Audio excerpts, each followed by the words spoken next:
Namaste. It is a beautiful day. B-E-A, beautiful. What was that movie? I don't know. Jim Carrey. It's a beautiful day today. That's how I actually learned how to spell beautiful. So I can appreciate that movie just for that. Out here today, I got up. It actually felt like a Monday the entire day. But forward to one thing, and that was my walk. It is 40 degrees outside today. And the real feel is 36. And it's only 36 because the wind is blowing. The sun is out. It should be good, right? It should be good because the sun is out. But the wind is the problem. Okay, I came outside today and I immediately knew I did not put enough clothes on. But I was in such a rush to get outside. I was like, oh well, I'll just warm up when I get to walking. And so I did warm up. But I still feel cold air hitting my skin. I don't like it. I do not like it. Sam I am. Nevertheless, I've warmed up now and I'm good. It's supposed to be raining a few days out of this week, so I don't know if I'm going to be able to get 4 days in. So I was like, I'm definitely going out today. The sun is out today. While the sun is out, did you go for your walk today? Not yet? Okay. Well, we still got time. How about your water? You drink your water? Water's good for you. Try drinking some alkaline water. It's even better for you. Especially when you wake up. If you don't have alkaline water, you can definitely make alkaline water or, put some lemon slices in your water. Keep it in there overnight. And you wake up the next day and it's like magic. You got alkaline water. The sorcery is real. And so, as I say every time, you want to make sure that you drink when you get up so that you can release the toxins from the body. Because when you sleep at night, your body is basically, resetting. And then you want to be able to get the stuff out that your body don't need. So make sure that you drink your water when you get up. That you have your live foods today. I had an avocado today. And some strawberries. I used to eat avocados in like a sandwich. I call it an alto because it's avocado, lettuce, tomato, and onion. And oh my gosh, it's so good. I would toast the bread and have like mustard and mayo on my sandwich or whatever. But you should definitely try it if you like avocados because it is so good. So definitely have my live food today. Had it a couple times today. And I'll probably be eating some grapes by the time the day is over because I've been wanting grapes. So yeah, if you haven't done any of those, make sure you get them in, okay? Make sure you drink your water, go for your walk, your live foods, and things like that, because that is important. We want to start these habits off early. What's the news? Elderberry. Yes.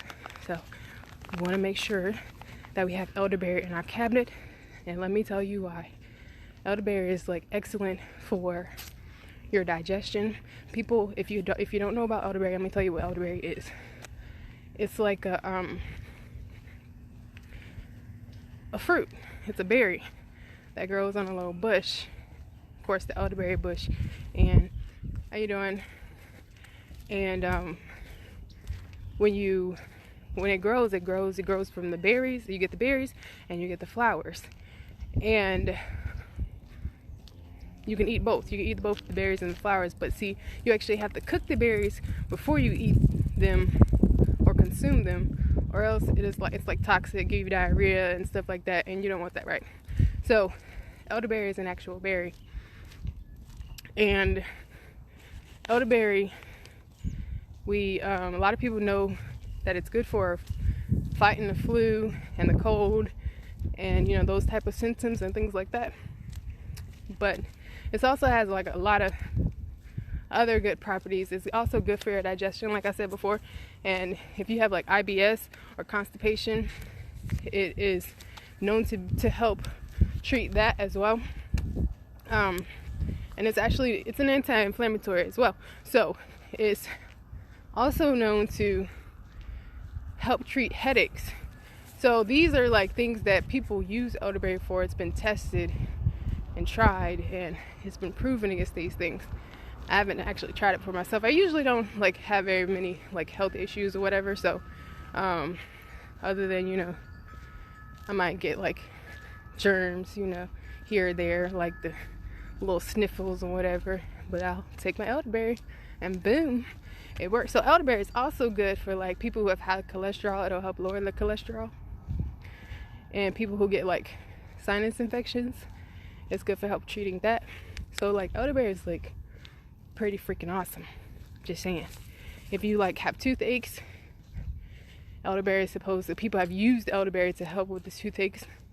And that's something I just found out. I didn't know at first, so I thought that was pretty dope. And well, I mean, it is anti-inflammatory, so I guess it would help for that, right? And individuals who have like upper respiratory infections, that's also what elderberry can be used for. So again, elderberry is like thebomb.com, and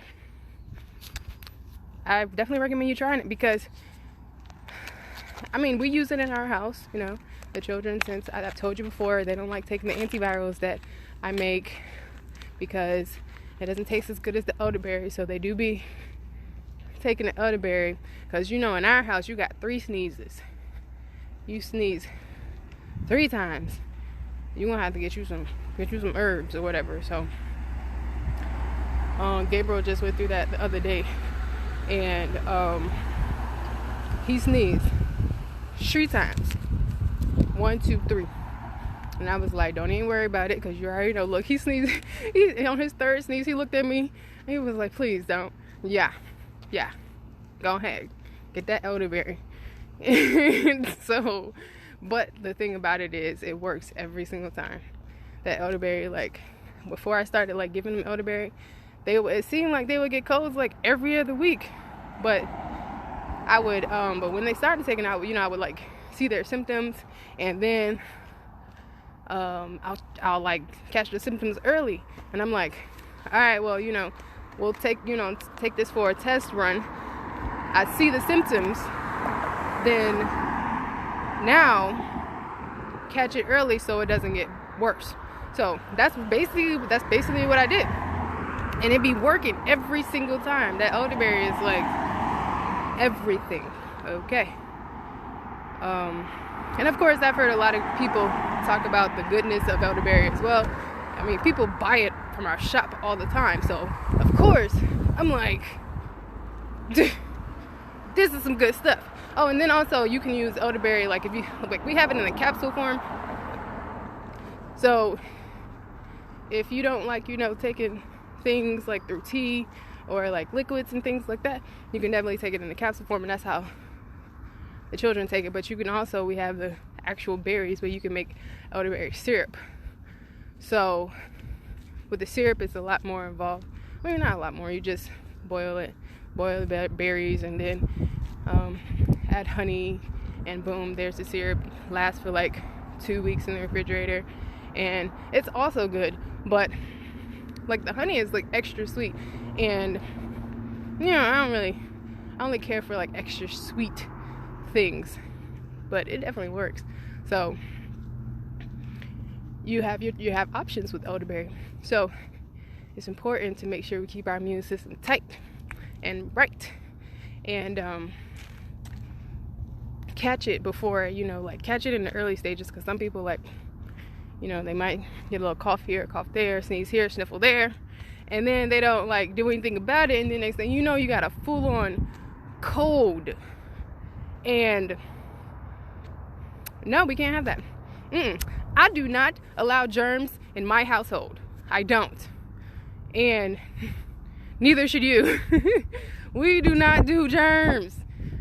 So get you some elderberry. It's definitely like good for everything that I mentioned before. I know I probably mentioned like 10 different things that elderberry is good for. So if it doesn't help for one, it definitely helps for the other. There's one lady, she has IBS, and she said that helped her IBS symptoms. I'm like, bro, this elderberry is amazing. But anyways, I digress. I super digress. That is all I have for you today. Make sure that you drink your water, go for a walk, and eat your live foods. And until next time, peace.